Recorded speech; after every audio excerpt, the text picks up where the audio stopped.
Hello, everybody, and welcome to my podcast. And this is the series, What is Language Coaching? I'm Rachel Paling, and I'm extremely delighted to have a lady with us today who has a wealth of experience. I believe about 38 years of experience in the language training, teaching, education field. Marjorie Rosenberg. Hello there. Hello, Rachel. How are you? Fine. How are you? I'm fine, and I'm so delighted really to have your input and really hear what you have to say, because I think you have some great things to say about the topic of language coaching. But first, how about you tell the listeners a little bit about yourself? Sure. Well, I'm an American. I worked in the States in education and then in an advertising agency, and came to Austria in 1981 as an opera singer looking for a job, didn't find one, and began teaching. And then did a diploma in adult education, began doing some teacher training, and then in 92, I found out about neurolinguistic programming and began my NLP training, and continued on from there to the status of trainer. Wow. Yeah, it was really interesting, and I did lots and lots of seminars for teachers on NLP and also for some companies. Super. Yes. And that was back in 1992. I began my training for NLP in 92, yes. Wow. Okay. And after that? Sorry, I didn't catch that. After well, I did the practitioner in Austria, and then I went to the States to work with Robert Dilts, for those who know who Robert Dilts is, at Santa Cruz University, which is where it all began. I did the master practitioner, and then went back and did the trainer's training. Right. Super. And you were connecting it back then even into language learning?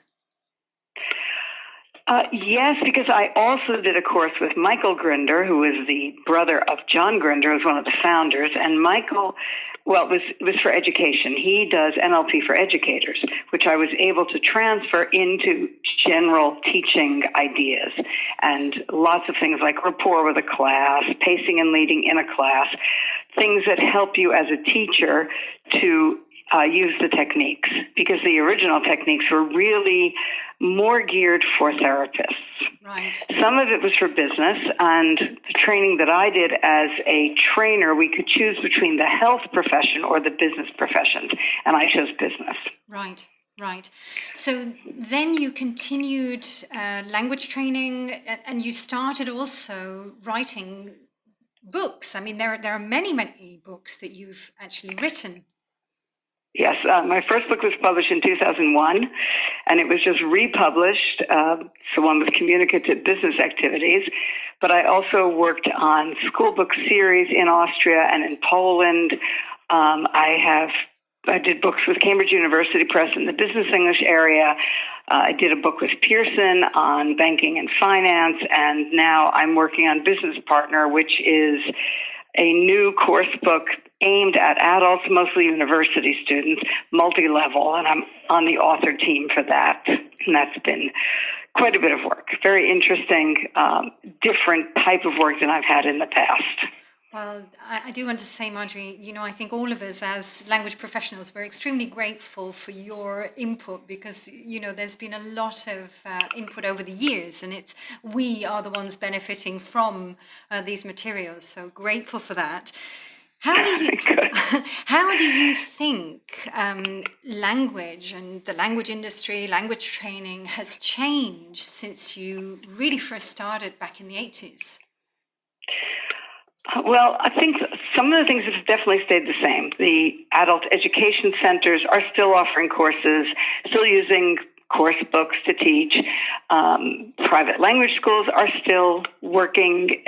I don't know if there are major differences or not, because I'm not involved in them. I do think the materials are different. I think the materials now are much more interactive, many more links to videos and so on. When I began, we were given a cassette and a cassette player, and we played the listening comprehension exercises for the groups. And now, of course, there are videos. There are more things they can do at home or online. And, of course, the whole aspect of online teaching is very different. I did my first online course for the EVO, the Electronic Village Online, through the Business English SIG in 2014. But I don't normally teach online. Right. Right. So yes, we've got this progress of more interactivity and then more connectivity. Yes. And another thing that we do now that I didn't do when I started is to keep in touch with students outside of class, both through emails and social media.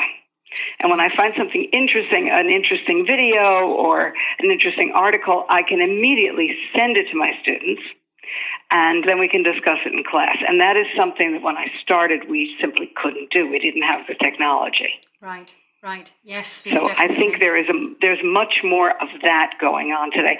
Also, when a question comes up about vocabulary, there was a question that came up, the difference between coworker and colleague. And I said, wait, I'll go to Facebook and I'll put it into the Business English group, the page. And I think I got something like 40 answers. Wow. Yeah, and my students were thrilled. Yes. Because they felt very important. Wow, yes. People answered our question, but also the fact that it was coming from around the world. Yes. And companies today are much more global than they were. That's right. That's right. So it's all much more realistic than it used to be. It used to be we had to look in a printed dictionary. That's it. Yes. And now I have my personal learning network. Yeah. That I can ask these questions. And it's quite interesting, the differences in that. I also see students post on Facebook, or they see mine, they make comments in English outside of class, which is also something different. Yes. And encouraging them to really keep that language alive all the time. Exactly. Wow. Yes.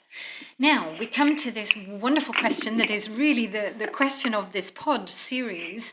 What is language coaching for you? Okay. Language coaching for me is helping people to develop personally and to figure out the things that they need on their own. I'm not there to tell them, you need to do this, you need to do that, you need to do something different.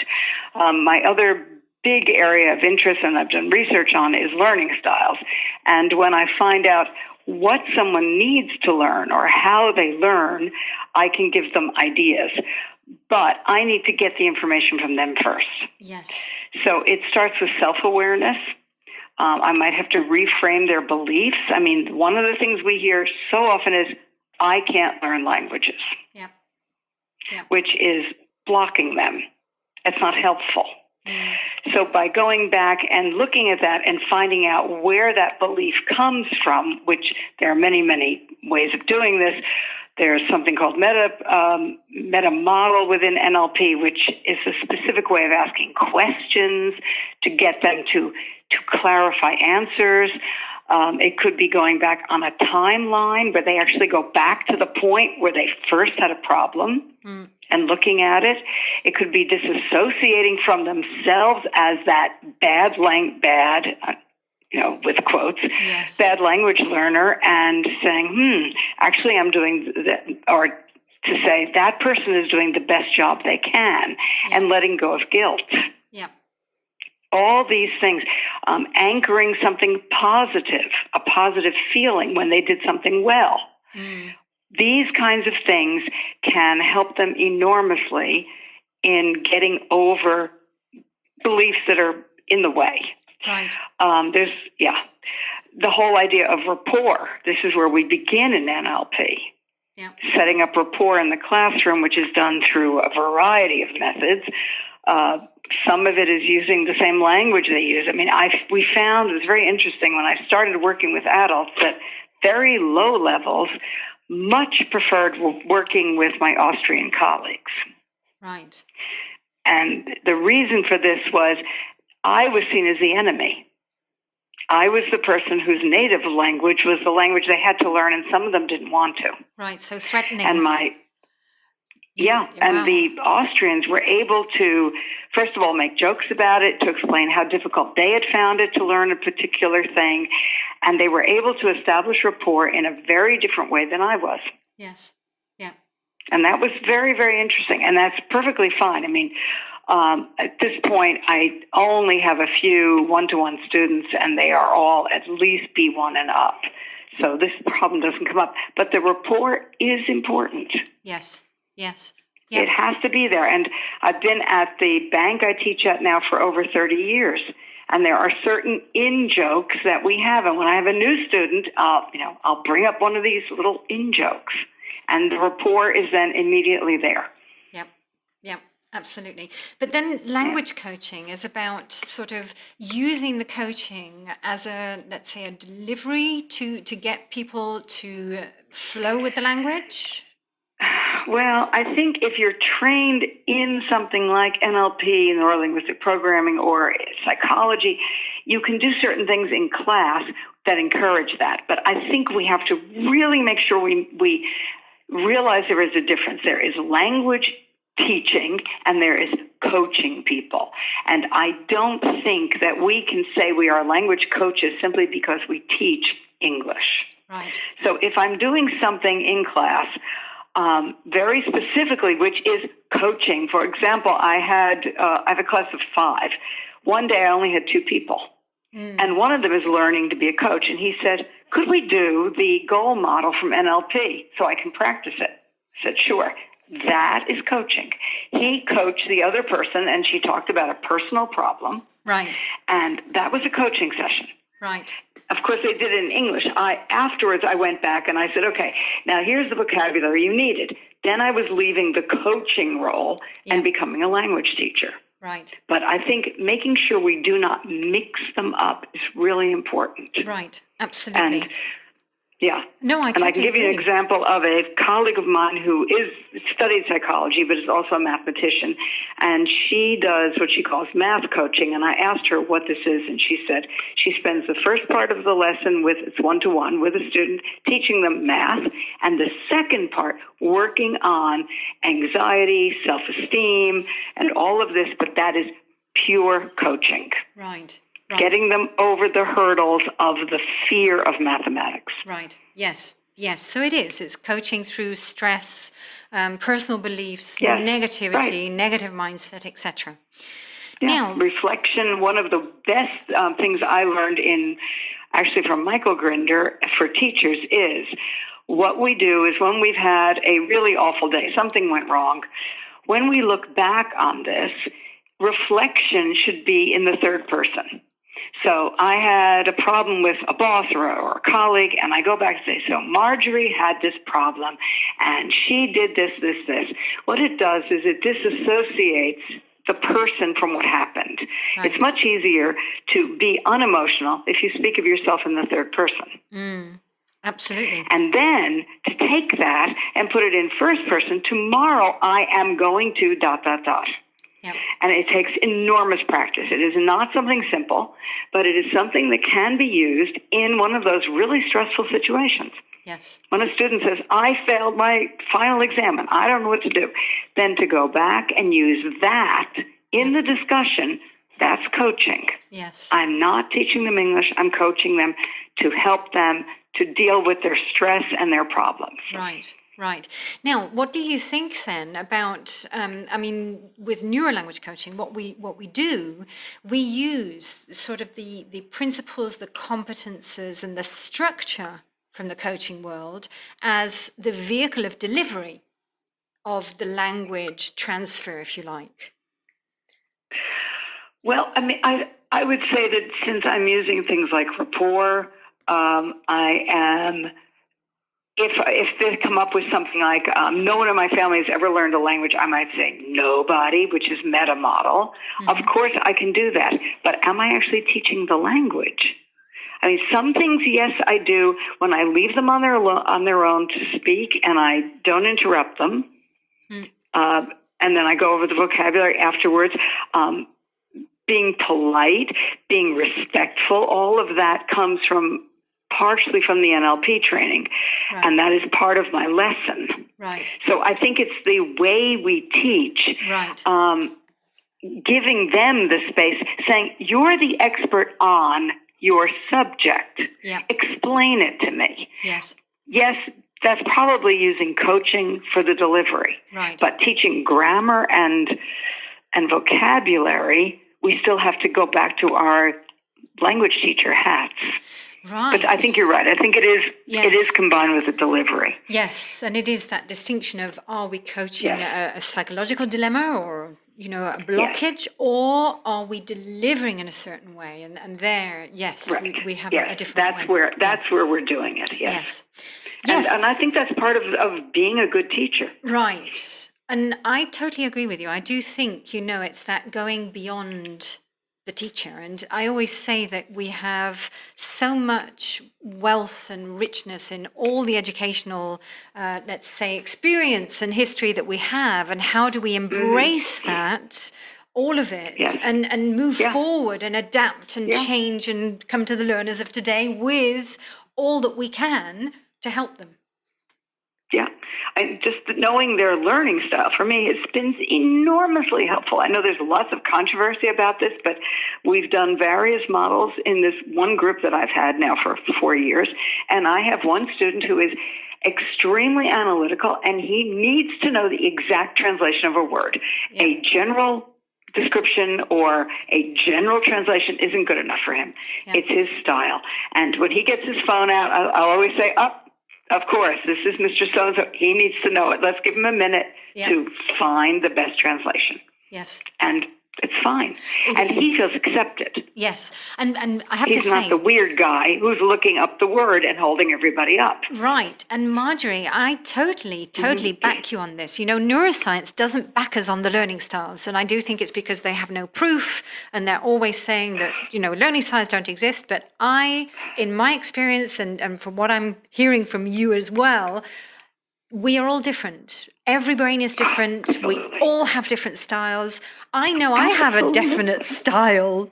So, yes. Yeah. Well, I don't know what they mean by proof. In talking to some people, psychologists say it's the experience of the learner. If we ignore the fact that people learn differently, we are ignoring their experience. Absolutely. But even in small children, we have friends who we meet in Greece. Their child is 3, and this is such an analytical child. His mother said when he began walking, he didn't get up until he had mapped out the way he was going to walk and knew exactly where he could grab on. Wow. And lots of kids just get up and start walking. Yes. Wow. And he did this. We watched him because the sand was hot, and he sat there for a minute thinking about, okay, can I do that without my shoes? And knew exactly how many places he'd have to put his feet in the hot sand and where there was shade. Watching this was just amazing. Goodness. So, yes. And so I'm sorry. I absolutely believe that we do learn differently. Absolutely. And people who say we don't because there's no concrete evidence, just have a look at what students actually do to learn. Yes, and as you I say, think anyone who thinks this needs to go and learn a new language themselves and observe themselves. Yeah. Yeah, and as you say, your analytical gentleman feels acknowledged and recognized and given his space to be who he is. And interestingly, he's the guy who sets up our schedule. And when we first started, we went over the dates, and then I got this wonderful printed schedule with all the weeks written out and all the names and places for them to sign, and he's in charge of this. Yeah. And getting the rooms, organizing the rooms, and everything else. Yes. And he's the one that does it. Yes. And that was him. Yeah. Yeah, and just to give another little different example, I had a gentleman who liked to actually spell a new word, looking up in the air and punching it with his head. Sort of looking up and that's right. Yeah. That's right. And you could see his head moving as he was spelling the word. And after that, when I realized, I would encourage him to do it. So whenever we had a new word, come on, get it up there. Let's print it out in your brain, So, yeah. There's actually an NLP spelling strategy that does that.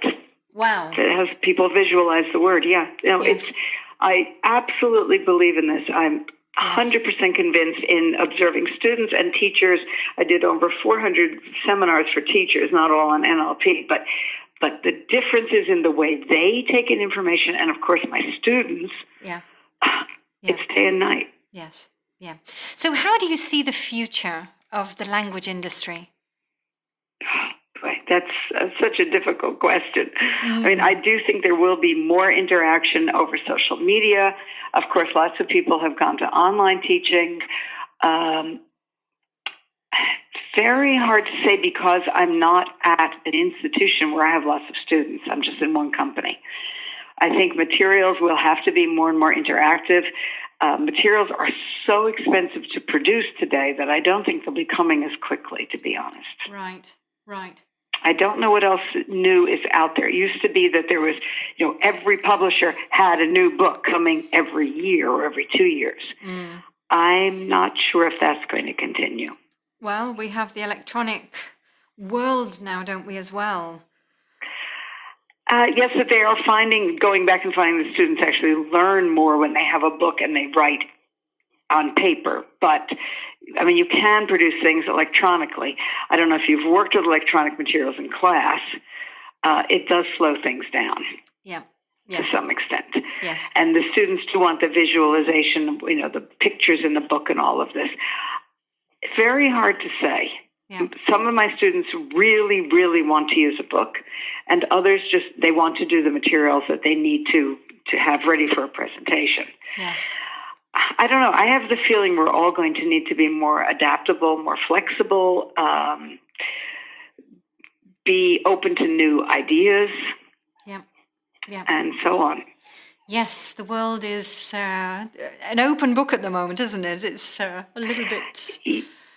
Yes, and one thing actually I can say that's been interesting for me, I served as IATEFL president for 2 years and chaired meetings. And being on the board of trustees taught me an enormous amount about the way a charity functions in the UK, and which is also as a trading company. And this has been an amazing transfer to my students. So getting out there and actually doing the things that they do gave me a real leg up. And they said, wow, you really understand our world. Yes. And I walked into one lesson with a member of the board, and he was saying how he had to record something that was going to be broadcast in Bosnia, and he was quite nervous about it. And I said, oh, God, I had to do this with a talk for TESOL in the States, and it's really harrowing. And for me, it was in my first language. And he says, you really understand what I'm going through? And I think this is something that we may be seeing more and more, that people actually want us not just to read about what they're doing, but to actually experience it. So when we present at a conference, when we have to get a PowerPoint presentation ready, when we have a Q&A session, this is what our students do. That's right. So and I think that taking advantage of our own learning is going to become much more important than it has been in the past. Yes, it's know-how, isn't it? If you like. Yes. And it's that the know-how experience transfer. Yes. Yeah. And the experience, the anecdotes of, if we never go anywhere, never do anything outside our classroom, we don't have many anecdotes to tell. That's right. But when, I was going to a conference and I had a cab driver that didn't find the airport. It was incredible. I almost missed the flight. But this is the kind of thing you can start a presentation with. That's right. Yes. And my students can say, oh my God, yes, it's that added rapport that we understand their world. Yes.